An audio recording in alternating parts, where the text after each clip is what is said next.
Okay, so when you picture a royal banquet, what comes to mind? Probably these huge tables piled high with delicious roasted meats, right? But what if I told you the reality was often, well, a parade of the bizarre, the grotesque, and the flat out disgusting? Let's get right into it. We all have this romantic image of these incredible feasts, but the truth? Oh, it is so much weirder.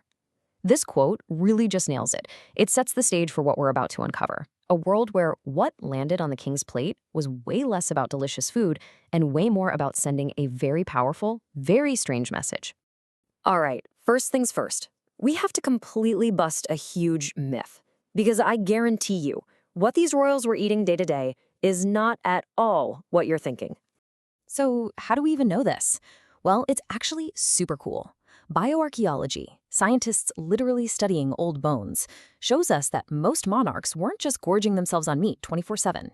Nope, their daily diet was pretty humble, mostly bread and stews. And that's what makes those big, crazy feasts we're about to talk about even more important. They were truly pulling out all the stops for those special occasions. And that, right there, is the central mystery we're tackling. I mean, think about it. If you only get to feast once in a while, why would you serve food that's intentionally grotesque and, frankly, probably tasted awful? What on earth was the point of all that? So, let's pull back the curtain, shall we?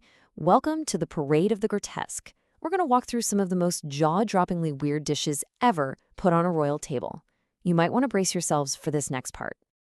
Everybody, meet the cockatrice. And yes, it is exactly as horrifying as it sounds. It's like a culinary Frankenstein's monster, literally the front of a pig sewn onto the back of a rooster. And here's the key. This was never, ever about how it tasted. It was pure theater. It was about creating a mythical beast on a platter to show off just how rich the king was and how insanely skilled his chefs were. And this just perfectly sums up that whole looks over flavor philosophy. The process is completely bonkers.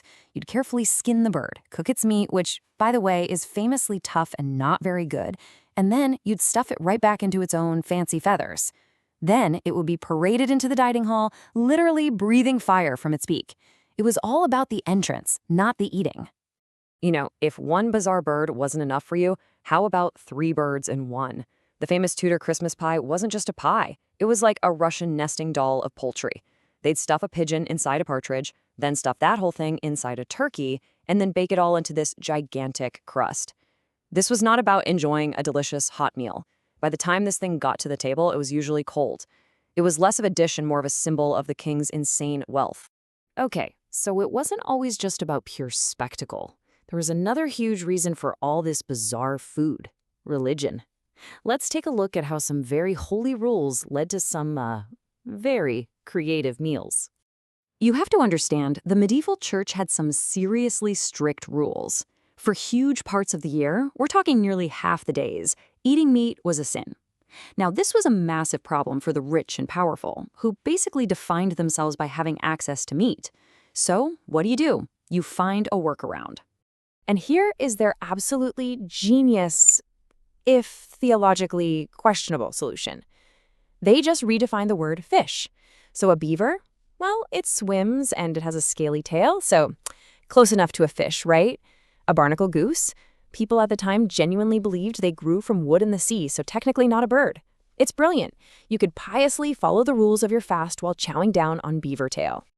Okay, we've seen the wild performance art, we've seen the holy loopholes, but now we're getting to the absolute core of it, the real underlying reason for this royal obsession with eating the uneatable. So let's just ask it one more time nice and plain. Why go through all of this trouble to eat food that was so often bizarre, unappetizing, and sometimes just plain repulsive? And here it is. This is the answer. It was never actually about the food. It was a performance. Every single strange bite was a statement.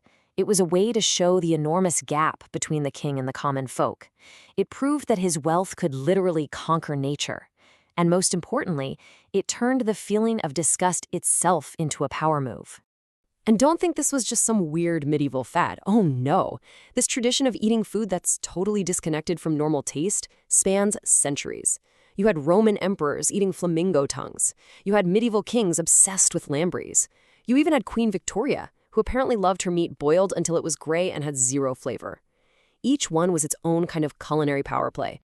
I mean, just look at these examples. King Henry I literally died from eating too many lampreys, which are these parasitic, jawless fish. Roman emperors ate flamingo tongues for no other reason than they were expensive and hard to get. And some Danish royalties served fermented shark, a dish so smelly it was described as smelling like death in the sun. These weren't meals, they were dares. So here's the absolute kicker, the most important takeaway. The fact that the food was disgusting, that wasn't a flaw, that was its greatest asset. The grotesqueness was the entire point. The fact that a normal person would be totally repulsed by it was exactly what made it so valuable to a king. It was proof that he wasn't a normal person at all. He played by a completely different set of rules. So what's the final word here? When you add it all up, what was the ultimate message behind all of these stomach-turning, mind-bending feasts? When you boil it all down, the pig chickens, the reclassified fish, the dishes that smelled of decay, it all served one single powerful purpose. It was a declaration. And that's it. That's what this was all about. That plate of fermented shark or a fire-breathing peacock wasn't just dinner. It was the ultimate, edible expression of absolute power. It was a message that everyone at that table understood perfectly, without a single word ever needing to be spoken. Because in their world, what you ate truly showed who you were. Please like and subscribe.